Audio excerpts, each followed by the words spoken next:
पीछे आ रहे सैनिक 20 आदमी तलवारें चमकाते हुए दौड़ करके आए। देखा एक आदमी ने रथ को रोक दिया, बिना चेतावनी दिए, बिना कुछ कहे वे 20 के 20 सैनिक उस आदमी के ऊपर टूट पड़े। वो निहत्था था, उसके पास कोई सुरक्षा का साधन नहीं था। सैनिक सारे शस्त्रबद्ध थे, उनके पास चमकती तलवारें थी। उस व्यक्ति को घेर लिया और अब तो लगता है ये बच नहीं पाएगा। 20 आदमी उन्होंने आक्रमण किया है, पर बिजली तो देखी है, वो तो बिजली जैसा निकला। वह अकेला 20 आदमियों के घेरे में एकदम उसने फंसे हुए देखा अपने आप को, बिजली की तरह से वह एकदम से उछला और एक सैनिक की तलवार उसने छीन ली। और छीन करके उसने जो तलवार का खेल खेला, 20 के 20 आदमी जख्मी हो गए। एक वो पड़ा, एक वो पड़ा, एक को लात मारी, एक को उसने कोहनी मारी, एक उधर गया और सारे के सारे हटा दिए। उसने तलवार चमकर कहा, तुम्हें शर्म नहीं आते? तुम किस राजा के सैनिक हो? किसने तुम्हें शिक्षा दी है जो एक निहत्थे के ऊपर और 20 आदमी तलवार लेकर के चढ़ जाएं? तुम और तुम्हारा राजा कायर है। कोई नहीं बोला, पड़े थे सारे। फिर भी किसी में दम हो बात कर ले मुझसे, कोई नहीं है। जख्मी हो गए थे, तलवार उसने पटक दी और फिर बड़े आराम से घेरे से निकलकर अपने रास्ते लगा, जाता रहा। उसने तो मुड़ के भी नहीं देखा कि कौन आया, पीछे क्या हुआ। सन्नाटा हो गया। क्या हो गया ये? खून भी बिखर गई। 20 आदमी पड़े थे। रथिक समझ नहीं पाया क्या करें।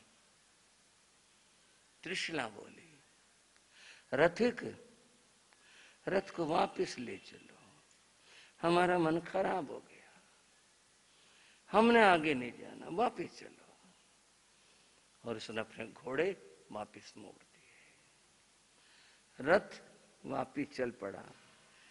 सारी सखियां डरी हुई थी, हाय आज क्या हो गया, ये लड़ाई हो गई, इतनी इतनी भयंकर लड़ाई हो गई। सारी कन्याएं डरी डरी सी, त्रिशला भी चुप थी। सारा मजा कहो लोक भाषा में किरकिरा हो गया। आए थे वन भ्रमण के लिए, ये हो गया। महल पर पहुंचे। सबसे पहले जाते रथिक ने महाराज चेटक को संवाद सुनाया। महाराज शहर के लिए गए थे, राजकुमारी जी उनकी सखियां वहां लड़ाई हो गई। लड़ाई कैसे होगी?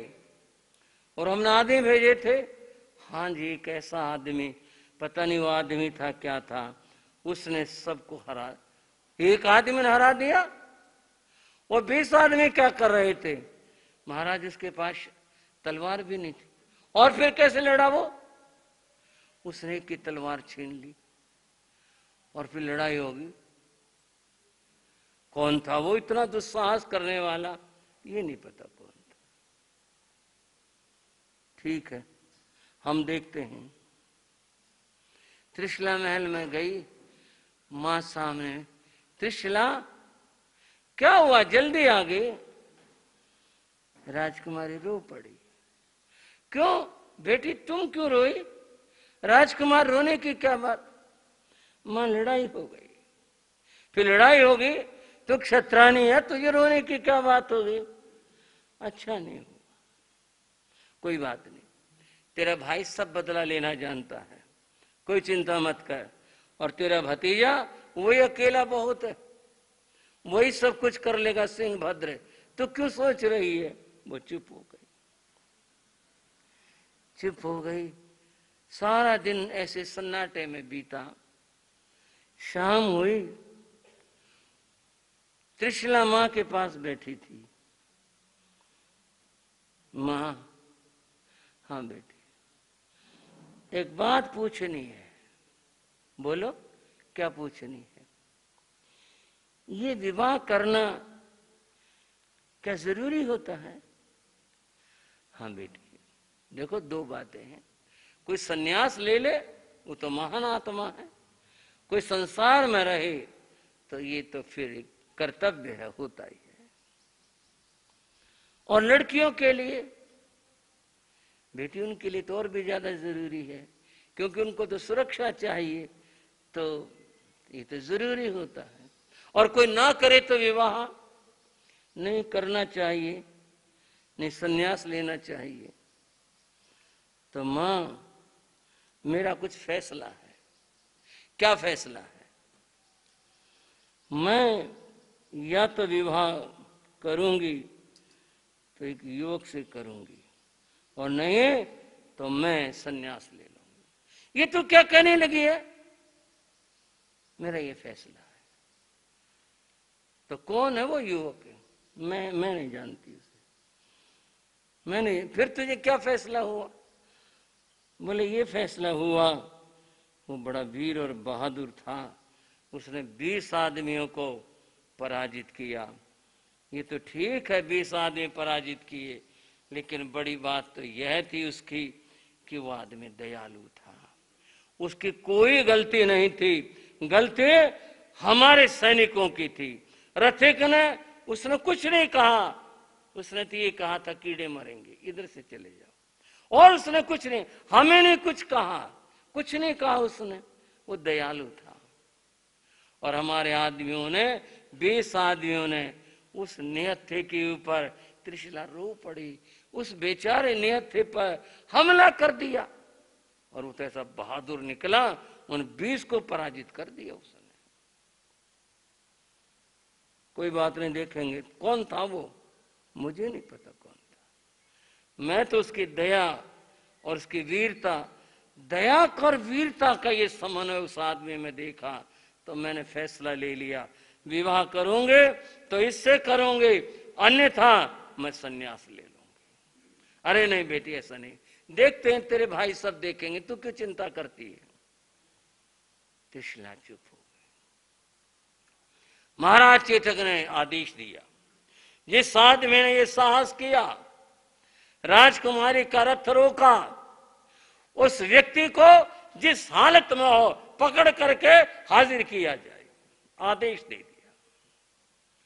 अब तो जो भी पुलिस वर्ग, सैनिक, जिसकी भी ड्यूटी लगी, सब लोग उसकी तलाश में निकल गए। कौन था वो आदमी जिसने, वो अपनी बात कोई नहीं बताए, कभी उसकी गलती कुछ भी नहीं थी, उसने कुछ भी किया नहीं था ऐसा, लेकिन वो तो ये था रथ रोक दिया। अरे भाई उसने रथ कहाँ रोका? तुमने उसके ऊपर रथ चढ़ा दिया, जो बात है वो तो कहीं नहीं, उसने रथ रोक दिया। आखिर चारों ओर बिखर गए सैनिक उसकी तलाश में। कोई आदमी सुबह यहां से गुजरा, कहां गुजरा, उधर गुजरा, वहां पूछा, उधर पूछा, आखिरकार बंधुओं सूत्र हाथ क्या लगा। एक व्यक्ति सुबह सुबह वन भ्रमण के लिए आया था और कोई नहीं आया, और वह इधर से होकर घूम करके, और वह कुंडलपुर चला गया। वैशाली के साथ में एक छोटा उपनगर था, उसका नाम कुंडलपुर था। कुंडलपुर से कौन गया? जासूसों ने औरों ने पता किया, पता ये चला कुंडलपुर के राजा, जिनका नाम सिद्धार्थ है, वो प्रातः वन भ्रमण के लिए जाते हैं, और कोई नहीं था। राजा थे, सैनिक कुशल थे, वो जाकर राजा से मिले, प्रणाम किया, सम्मान किया। सिद्धार्थ ने पूछा क्या बात है? महाराज आपको महाराज चेतक याद कर रहे हैं। चेतक याद करें हमें? अरे वो तो हमारे परम मित्र हैं, उन्होंने याद किया हमारे को। क्या काम आ पड़ा? कोई बात नहीं, उन्होंने याद किया, हम पहुंच जाएंगे। हम आपको साथ ले जाना चाहते हैं। क्यों, क्या बात होगी साथ में? मुझे कोई डर है क्या? मैं आ जाऊंगा, कोई बात नहीं, हम साथ लेके जाएंगे। ये नहीं कहा हमारी ड्यूटी, हम तो आपको पकड़ने आए हैं। पकड़े कौन? राजा को।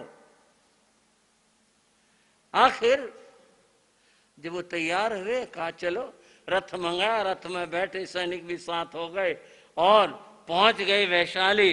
वैशाली के राज दरबार के सामने जाकर के रथ रुका और वो महाराज जो राजाओं की शान होती है उसके अनुसार मुकुट लगाए हुए, आभूषण धारण किए जैसे उनके कपड़े होते हैं, और हाथ में तलवार उनके, और बड़ी शान के साथ में आगे बढ़ते आए। और जैसे दरबार में प्रवेश किया, महाराज चेतक ने देखा सिद्धार्थ आए हैं खड़े हुए। छोटे तो थे सिद्धार्थ, छोटे थे, फिर भी मित्र है हमारा। आओ आओ मित्र पर आओ। आए महाराज आए, आओ आओ बैठो हमारे साथ, आओ यहाँ आओ। नहीं, पहले तो मैं ये पूछना चाह रहा था, क्या बात है, कैसे याद किया?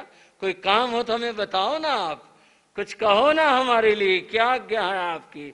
अरे आज्ञा आपके लिए क्या होगी? नहीं, आप बड़े हो महाराज हो, क्या किस लिए याद किया? नहीं, बस बहुत दिन हो गए थे मिले हुए, आओ बैठ। महाराज चेतक ने मुंह फिराया, सैनिकों से कहा ये तुमने क्या किया? ये किसको ले आए तुम? क्या हुक्म था हमारा? लाना उसको था, और तुम ये सिद्धार्थ को बुला लाए, इसको तकलीफ दी इनको, ये तुमने क्या किया? महाराज यही है। यही है क्या मतलब? यही थे, वो जो लड़ाई हुई इनके साथ, ये तो कोई भी नहीं बता रहा। कह रहे एक आदमी आ रहा था, बोले यही थे, वन भ्रमण के लिए आए थे।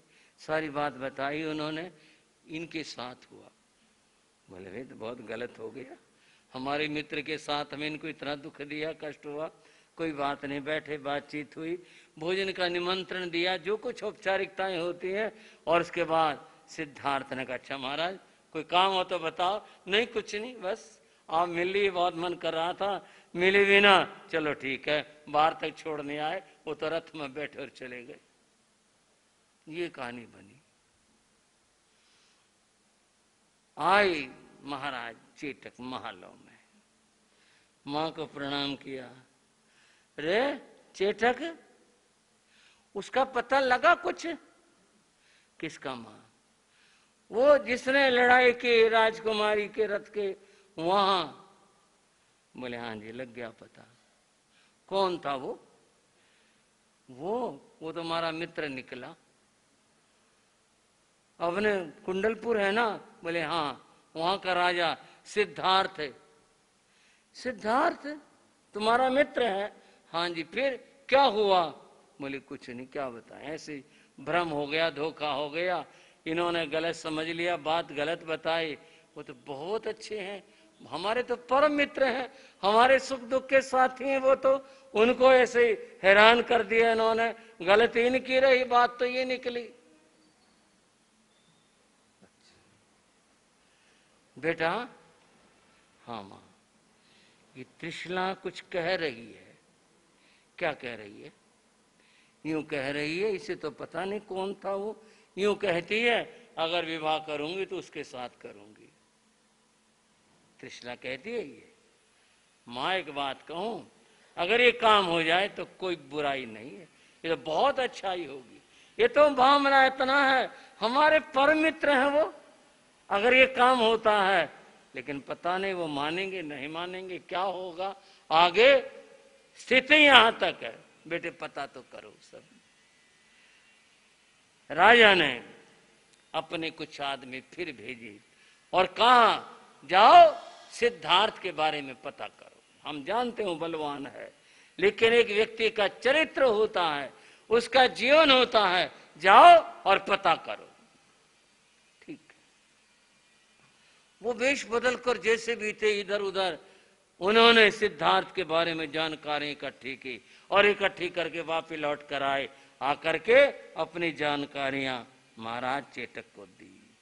बंधु और बहनों, एक कथा नहीं, एक ऐसा चरित्र जो एक आदर्श चरित्र है, वो हमारे सामने है।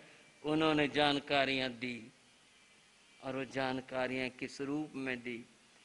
महाराज सिद्धार्थ बहुत बलवान है, महाराज सिद्धार्थ बहुत बड़े दानी हैं, बहुत महान हैं। उनके प्रशस्त कीर्ति इस रूप में है, जो कहते उन्हें दानी, वो बहुत दान करने वाला है, जो कहते उन्हें दानी वे यूं निराश हैं।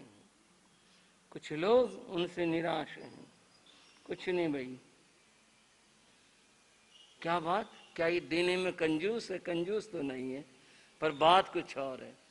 जो जानते उन्हें दानी वे यूं निराश हैं, ने पीठ पाई अरि वृंद ने कभी, किसी दुश्मन को उन्होंने अपनी पीठ का दान नहीं दिया, और कभी उन्होंने अपना वक्ष परिस्त्री के सामने नहीं खोला। ऐसे वो हैं। इससे बड़ी स्तुति उस व्यक्ति की क्या हो सकती है कि जिसने पीठ का दान कभी नहीं, वो दानी है, वो सबको दे सकता है, पर सब कुछ में ये नहीं देगा। यानी वो इतना वीर और इतना बहादुर है। महाराज चीटक हर्ष से भर गए। ठीक है, हमें ऐसा ही वर चाहिए था, ऐसा ही व्यक्ति चाहिए था। अपनी माँ को बताया, माँ ने कहा ठीक है बेटा, ये भी चाहती है तृष्णा, और ठीक है तुम अपना काम करो। और फिर बंधुओं, जैसा संसार में रीति रिवाज होते हैं कि राजपुरोहित और अपना बेटा सिंहभद्र और राजपुरुष तथा परिवार के लोग ये भेजे गए, और तब महाराज सिद्धार्थ अपनी राजसभा में थे। आए हुए मेहमानों को देख करके वो खड़े हुए, पहचाना सिंहभद्र आया है, और वहां के आओ बैठो, नहीं हम किसी काम से आए हैं। क्या काम है?